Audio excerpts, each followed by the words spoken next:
Welcome friend, welcome to इंटेलेक्सिस।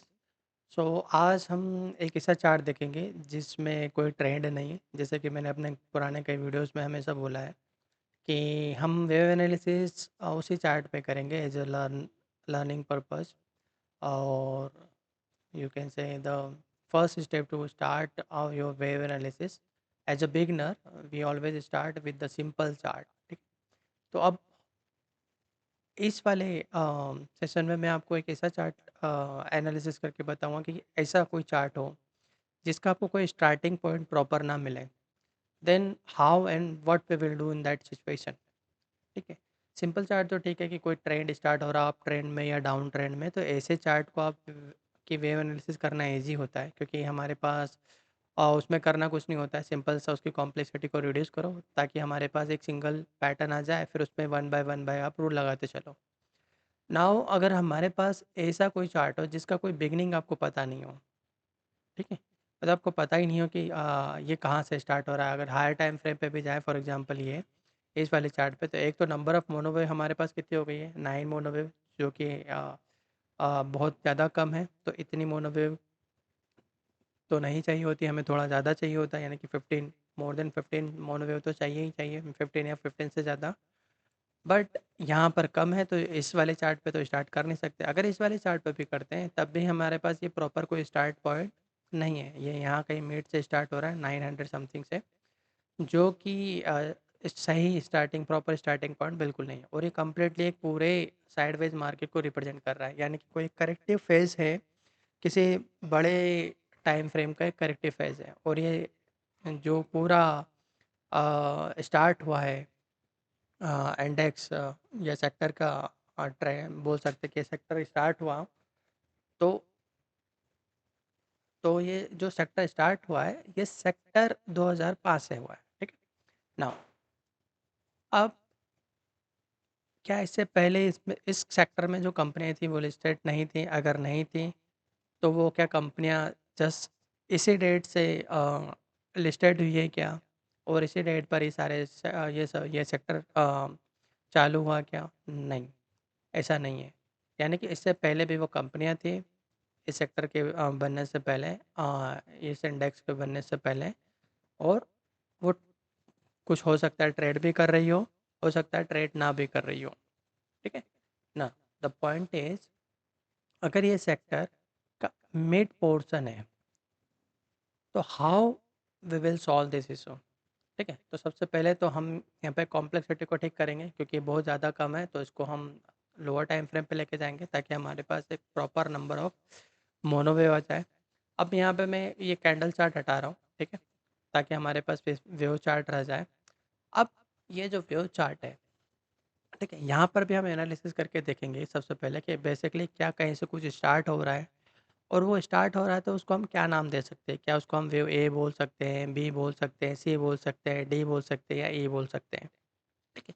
अब मान लो कोई ऐसा चार्ट है आपके पास जिसमें आपको कोई वेव आइडेंटिफाई हो ही नहीं रहा है कि क्या मैं इसको बोलूँ, इसको ए बोलूँ, बी बोलूँ, सी बोलूँ, डी बोलूँ, आखिर क्या बोलूँ मैं इस पर्टिकुलर लेग को। तो हम सबसे पहले क्या करेंगे, सबसे पहले ट्रेंड आइडेंटिफाई करने की कोशिश करेंगे। ठीक है।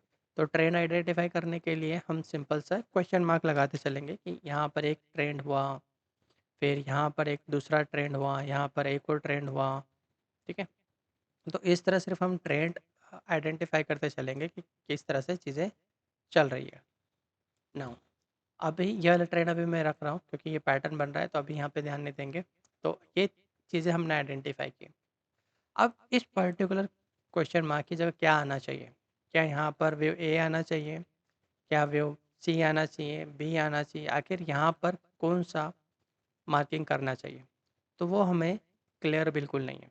नाउ अगर ये कोई पैटर्न है, कॉम्प्लेक्स करेक्ट पैटर्न है, तो डेफिनेटली या तो इसका कोई स्टेज फर्स्ट और सेकंड कंफर्मेशन मिले हमें, या इस पर्टिकुलर लेग का या पर्टिकुलर पैटर्न का जो उसकी लास्ट लेग होगी उसमें stage one stage two confirmation मिले। राइट। अब इस पर्टिकुलर पूरे चार्ट में ये वाली जो लेग है ये लास्ट लेग है, यानी कि ये वाला लास्ट पैटर्न है। इससे पहले का क्या है, वी डोंट नो। ठीक है। तो उसमें हम अपना टाइम नहीं खपाएंगे।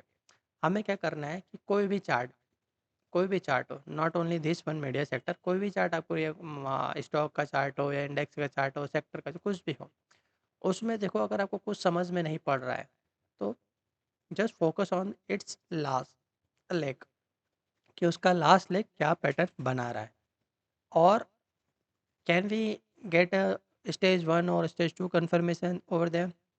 अगर हमें मिल रहा है तो हाँ, वो ट्रेंड रिवर्सल का एक सिग्नल हो सकता है। ठीक है, तो ये बेसिक जो बैकग्राउंड मुझे क्लियर करना था, ये वो बेसिक है। अब हम इस वाले चार्ट की बात करें, ये हमारा हाफ ईयरली चार्ट है, 53 मोनोवेव से यहाँ पर अराउंड 53 है। तो ये जो लास्ट लेग बची है, हम इसको स्टडी करने की कोशिश करेंगे। देखो, एक तो ये शार्प फॉल आया है, जो कि एक तो ट्रेंड रिवर्सल का भी सिग्नल दे रहा है हमें। तो this will be like wave A, जो कि इसका टाइम ज़्यादा है इस वाले मूव से, तो basically this will not going to be the zigzag और फ्लैट समथिंग। सो ये definitely this going to be the part of the triangular symmetrical और डायमेट्रिकल वन। तो मैं स्टार्ट करता हूँ।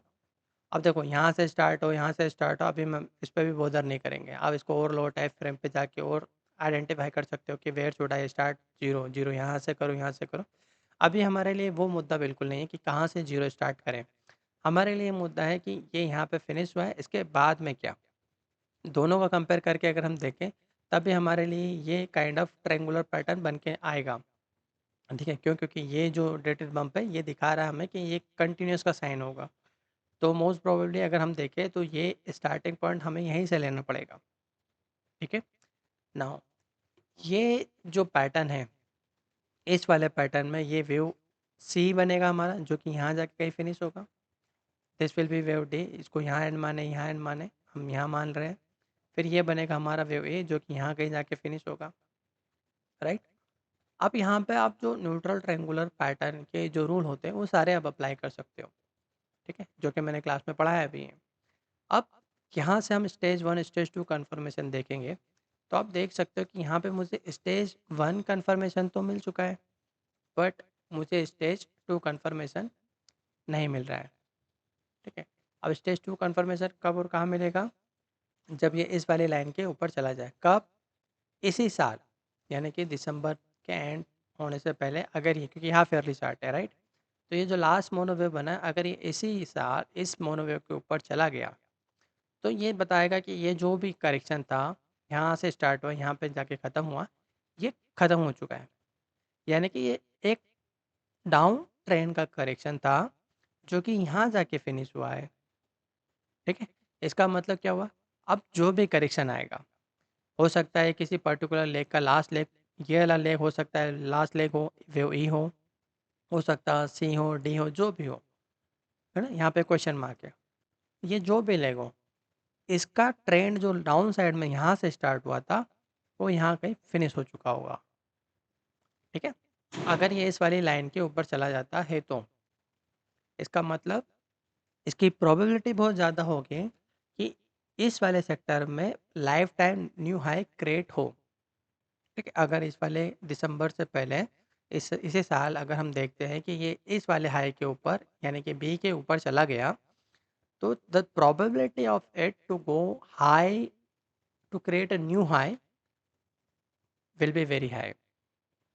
ठीक है, तो जब भी कोई आपके पास इस तरह का चार्ट हो ना, तो उसको इसी तरह से आइडेंटिफाई करने की कोशिश करो कि उसका एंड पॉइंट कहाँ, या पर्टिकुलर लेग का ट्रेंड कहाँ पर ख़त्म हो रहा है। ठीक है, यहाँ पे मैं कोई बहुत सारे रूल नहीं लगा रहा हूँ, क्योंकि रूल्स जो है वो मैं क्लियरली अपनी सेशंस जो क्लासेस होती है उसमें मैं अच्छे से एक्सप्लेन कर चुका होता हूँ।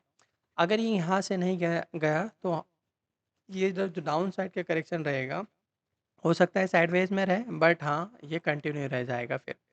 तो लेट्स सी कि क्या दिसंबर से पहले ये इस वाले लाइन के ऊपर जाता है, अगर गया तो आप समझ सकते हो कि इस वाले सेक्टर में एक नया लाइफ टाइम हाई ज़रूर होगा। ऑब्वियसली हाफ ईयरली चार्ट है, तो इसको यहाँ तक जाने में हो सकता है 1 या 1.5 साल लगे या उससे ज़्यादा लग जाए। मगर एक चीज़ बहुत क्लियर हो जाएगी कि इसका जो ट्रेंड है, वो ट्रेंड अप ट्रेंड में रहेगा। क्यों? क्योंकि मार्केट किस तरह से काम करता है अकॉर्डिंग टू इलियट वेव, हमेशा एक्शन, रिएक्शन, एक्शन, रिएक्शन। तो ये जो किसी चीज़ का एक रिएक्शन था, तो इसके बाद में एक एक्शन आएगा, राइट? तो वो अप ट्रेंड में रहेगा। क्यों? क्योंकि इसका जो ए वेव कैसा था, डाउन साइड में था, तो अब ये जो पैटर्न स्टार्ट होगा वो अप साइड में स्टार्ट होगा। ठीक है, so hope you guys understand. अगर कोई क्वेश्चन है तो कमेंट बॉक्स में पूछ सकते हो, और ये जो सब्सक्राइब का बटन दिख रहा है ना, उसको क्लिक करो और वीडियो को लाइक भी करो। All the best.